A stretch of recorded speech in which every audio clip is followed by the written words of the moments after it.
Undoubtedly risk చేయారు అసలు first thing. ఎందుకు అంత పోయి మన ప్రాణాల మీద ఎందుకు రిస్క్ చేయాలని అనుకుంటారు. ఏదైనా సరదాగా అడ్వెంచర్ అంటే ఇంకో ప్లేస్‌కి వెళ్దాము.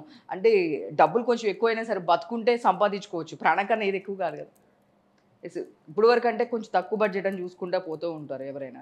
బట్ ఇలాంటి సిట్యుయేషన్స్ జరిగిన తర్వాత సో, బతుకుంటే ఇంకో సంపాదించుకోవచ్చు ముందు ప్రాణం అనేది ఉంటే అనేది ఇప్పటికి నాకు తెలిసి చాలా వరకు మొత్తం క్యాన్సిల్ అయిపోయి ఉంటాయి. అక్కడికెళ్ళే వాళ్ళు, ఆల్రెడీ వెళ్దామని బుక్ చేసుకునేవాళ్ళు. సో, నాకు తెలిసి చాలామంది మీరన్నట్లు శ్రీనగర్లో కూడా జరగచ్చు టెర్రరిస్ట్ అటాక్స్. సో బేసికలీ ఏంటంటేమా జేకేఎల్ మనకి ఆల్ఫాబెట్స్లో లైన్లుగా ఉంటాయి ఇవి. జమ్మూ, కాశ్మీర్, లడక్.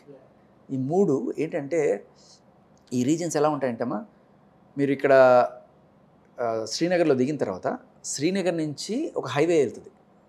NH1 ఇది నేషనల్ హైవే. అది all the way PoK border మీదుగా పాస్ అవుతూ ఎక్కడ దాకా వెళ్తుంది?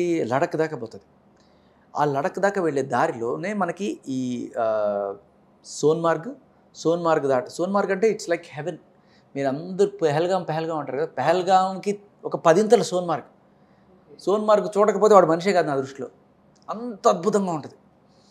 సోన్మార్గ్ దాటి ముందుకెళ్ళంగానే మనకి ఈ కార్గిల్, డ్రాస్, ఆ 0 సెక్టరు, ఈ ఆర్మీ ఇవన్నీ కూడా స్టార్ట్ అవుతాయి.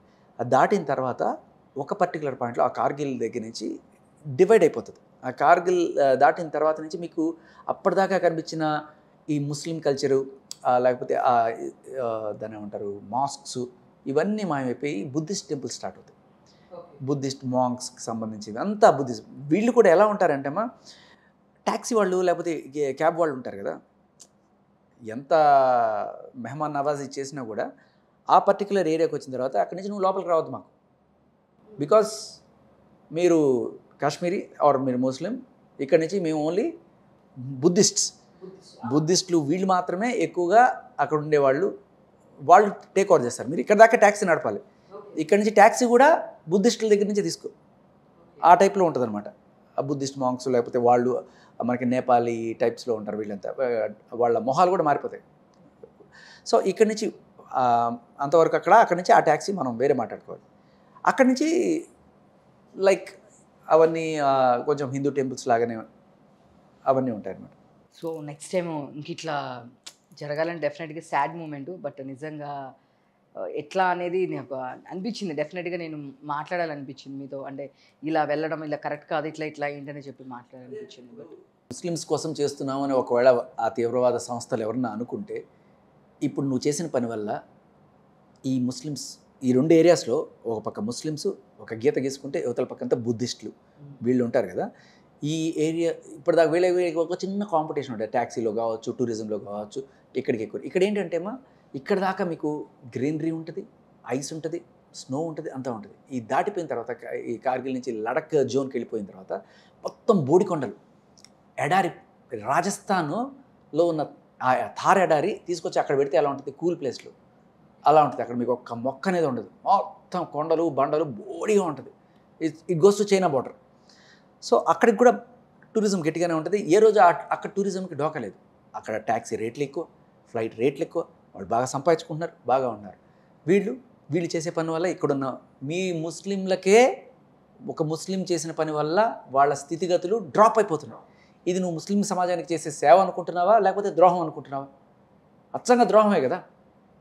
ప్రతి ఒక్క ముస్లిము అక్కడ ఉండేవాళ్ళు బాధపడతారు. ఈడెవడో ఒక మెంటలెక్కి ఉన్మాదంతో చేస్తున్నాడు. ఒకవేళ నువ్వు తీసుకెళ్ళి పాకిస్తాన్లో కలుపుతావు అనుకుందాం, నిజంగానే ఏముంది పాకిస్తాన్లో? అడుక్కు తింటున్నారు తిండి లేక వాళ్ళు. అదే కావాల్సింది నీకు. వాళ్ళే వద్దురా బాబు మమ్మల్ని ఇండియాలో కలిపేయండి అనుకునే స్టేజ్లో ఉన్నారు వాళ్ళు. మీరు పాకిస్తాన్ పోతే అక్కడ చూసేది ఏం సినిమాలమ్మా? ఒక్క పాకిస్తాన్ సినిమా చూడండి, మొత్తం బాలీవుడ్డే నడుస్తుంది. తెలుసా మీకు? పాకిస్తాన్లో పాకిస్తాన్ సినిమాలు ఎవ్వడు చూడ్డు, మొత్తం షారుఖ్ ఖాన్, సల్మాన్ ఖాన్. మీకు ఇంకా షాకింగ్ విషయం చెప్పినా, మన అల్లు అర్జును, బాహుబలి, ప్రభాస్ వీళ్ళందరూ బ్రహ్మాండంగా నడుస్తారు అక్కడ. తెలుగు డబ్బింగ్ చేసుకొని చూస్తారు బ్రహ్మాండంగా వాళ్ళు. పాకిస్తాన్లో ఏమీ లేదు అక్కడ, ఛాందసం తప్ప.